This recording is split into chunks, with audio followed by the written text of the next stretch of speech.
Well, Benny Gantz and Benjamin Netanyahu are off to the races in the run-up to the next round of Israeli elections. I've been following what's been going on in Israel here for the last few months because uh, it looked, a couple times like Netanyahu was hanging on by the skin of his teeth, and that finally he had lost his hold on power, but somehow he keeps hanging on, and the opposition has been unable to topple him. All the while, though, Netanyahu hasn't been able to consolidate his own power. So they're going to have another round of elections now. And to sweeten the pot for his supporters, Netanyahu is again threatening to annex large parts of the West Bank, just as he did in the last election.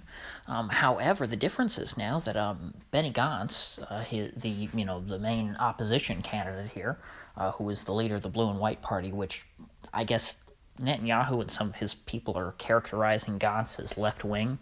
From what I understand, it seems that I talked about this in my very detailed breakdown of the last Israeli election.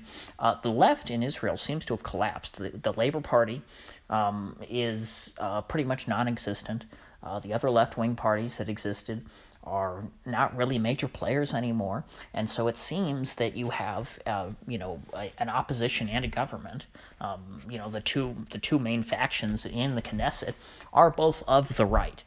You could say that perhaps Gantz is to the left of Netanyahu, and I'm not really qualified to make that assertion, because of course the whole left-right paradigm varies from country to country.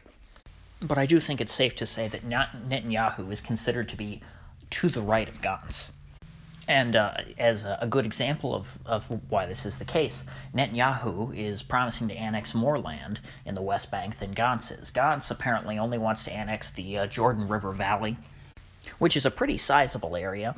It's as the name implies, it's the land, kind of along Jordan River. And he's not claiming to annex it for some, broad spiritual cause of, Jewish advancement and for resettlement. He's merely, I believe, touting this as a move to expand the, for national security purposes, that very general term. That it's important for Israel to have this particular piece of territory to help defend itself, so that it has defensible borders and, yada yada. But he's stopping short of saying that Israel needs to control the West Bank and to populate it with Jewish people because that's a part of their natural homeland. He's not going that far, which leaves the door open to the idea that he could come to some reconciliation with the Arabs in the West Bank to try and give them some recognition as an independent state later on down the road. Now Netanyahu is completely throwing that possibility out. Netanyahu's proposal is much more expansionist, or overtly expansionist. It is much more of I guess you could say, a colonial idea. Saying that he wants to annex the West Bank explicitly to expand the borders of Israel so that they have more living space and so that they can have more places for Jewish people to live. And he has said right off the top, he's going to annex, along with the Jordan River Valley, every single Israeli settlement in the West Bank. And so this means that pretty much anywhere where a Jewish person currently lives in the West Bank will be a part of Israel if Netanyahu is reelected. And so obviously this will have won him the votes of all of the West Bank settlers, that also do get to vote in Israeli elections, even though I believe, they're not considered to be a part of Israel. I guess they can vote absentee. Now, it's a pretty sudden shift to see both candidates in an Israeli election proposing to annex or promising to annex parts of the West Bank if elected, considering that the Israel has controlled the West Bank now for decades, and they've never overtly tried to annex any part of the West Bank. They've always maintained that eventually we'll settle our differences with the Palestinians, and the West Bank will go back and be a part of the Palestinian homeland, and it will be under their state. Even though clearly, under the surface, Israel didn't have much intention of doing that.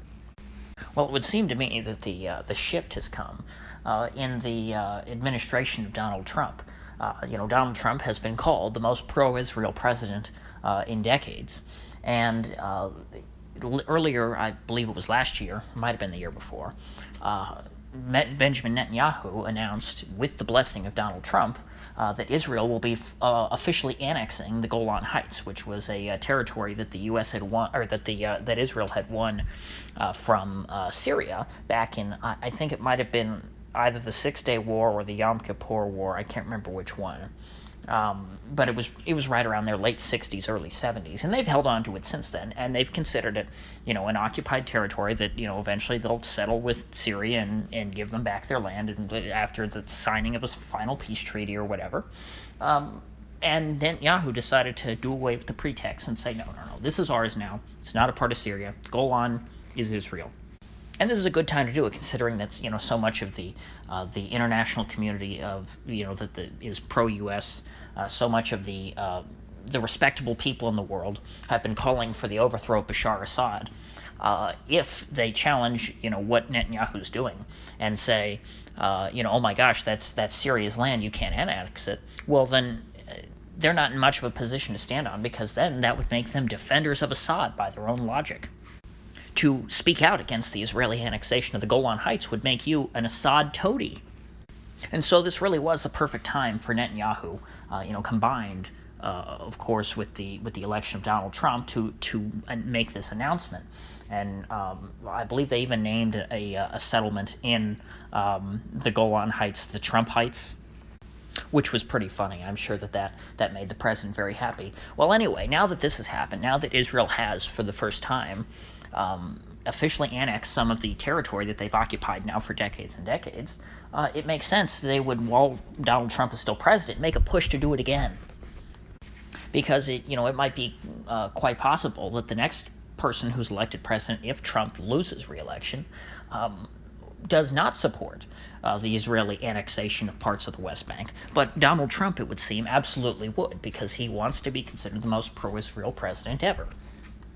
And so even the opposition party, which is not supposed to be as expansionist as Netanyahu's party, the Likud, even they recognize the opportunity here, and that they've got to grab something. They've got to grab some land while they have the chance to, because they'll probably never get a president who is this lax with them again.